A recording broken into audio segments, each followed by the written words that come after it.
Before the crowds, before the courtrooms, before history learned to speak her name with respect, Susan B. Anthony was a young woman standing in rooms where her voice was not welcome. The doors were open, the chairs were filled, the speeches were long, and yet, when she stood to speak, silence was demanded of her. Not thoughtful silence, not respectful listening, but the kind that tells you do not belong here. She did not sit back down. That refusal, quiet, steady, unshakable, would become the core of her life's work. Susan was born into a world where rules were written clearly but unfairly. Men spoke, women listened. Men voted, women waited. The system did not ask women what they thought. It assumed they had nothing worth saying. And yet, from her earliest days, Susan learned something dangerous. Injustice survives only when people accept it. Her family did not teach her to accept it. She grew up in a household shaped by discipline, moral clarity, and an unbreakable belief in equality. Education was not a luxury in her home, it was a responsibility. Truth was not flexible. Right and wrong were not matters of convenience. From childhood, Susan absorbed the idea that every human being carried value and that denying rights to anyone weakened the entire nation. This belief would later put her at odds with nearly everyone who mattered. As a young woman, Susan became a teacher, one of the few professions society allowed women to enter. But even there, inequality was impossible to ignore. She worked the same hours as male teachers, carried the same responsibilities, and faced the same expectations, yet earned a fraction of their pay. The injustice was not hidden. It was open, legal, and defended. Most people adjusted. Susan questioned. She began to understand that discrimination was not just personal cruelty, it was structural. It lived in laws, policies, traditions, and habits passed down without thought. And once she saw it, she could not unsee it. Her frustration grew, but so did her purpose. Susan was not naturally loud. She was not charismatic in the traditional sense. She did not rely on charm or spectacle. Her strength came from something more powerful, consistency. She believed deeply, spoke clearly, and refused to back down. When she argued, she did not beg for approval. She presented truth and expected others to confront it. That made people uncomfortable.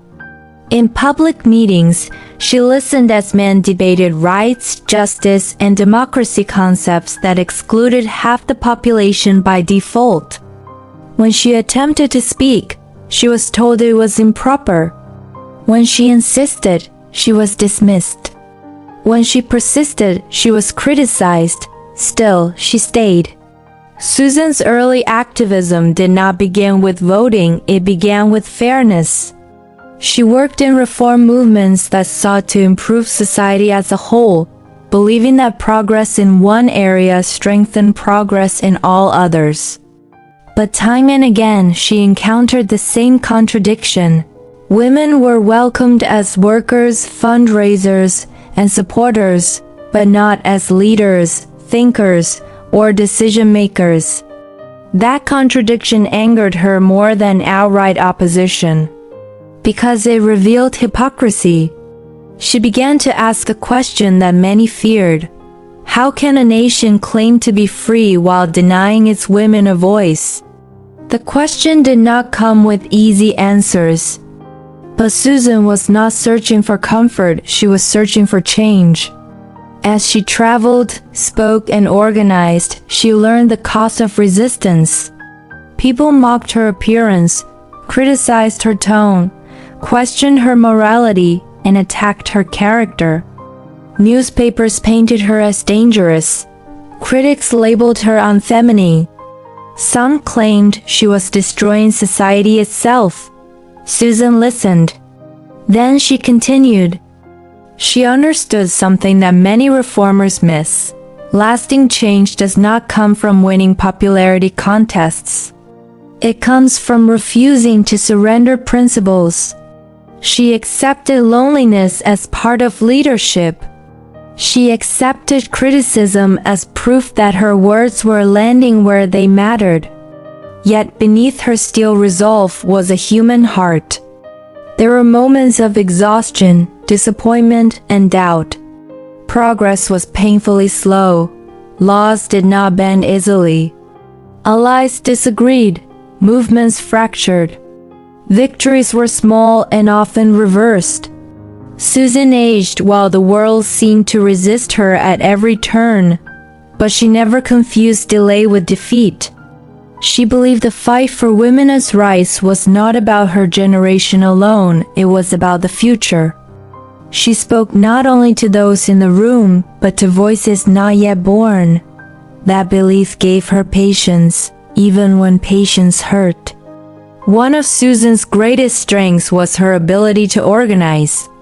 She understood that ideas needed structure to survive. She built networks, coordinated meetings, managed publications, and kept movements alive when enthusiasm faded. While others came and went, Susan remained, always present, always working.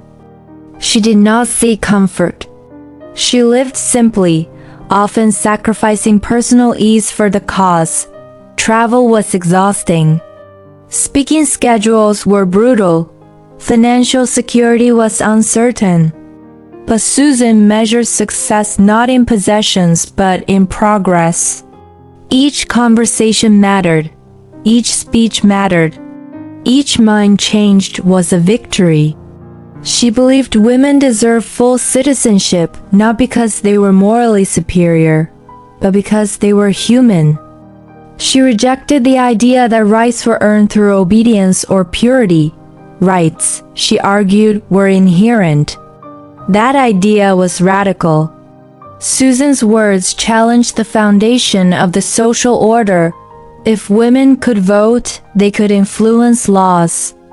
If they influenced laws, they could reshape society. Those in power understood the threat clearly and resisted fiercely. Still, she pressed forward. She stood on stages where women had never stood before. She spoke in halls where silence had been demanded of her kind for centuries. She endured ridicule so others might inherit dignity, and she never framed her struggle as hatred of men. Her fight was against injustice itself. She envisioned a nation stronger, fairer, and more honest, one where freedom was not selective. As the years passed, Susan's name became known across the country. Some spoke it with admiration, others with anger, but no one could ignore it. She had become a symbol not because she sought it, but because history needed one. Yet the greatest irony of Susan B. Anthony's life is this. Despite dedicating herself to securing women's right to vote, she would not live to see it fully realized nationwide. The victory she worked toward would come after her time. And still, she never called her life a failure. Because she understood something timeless. Planting seeds is important as harvesting them.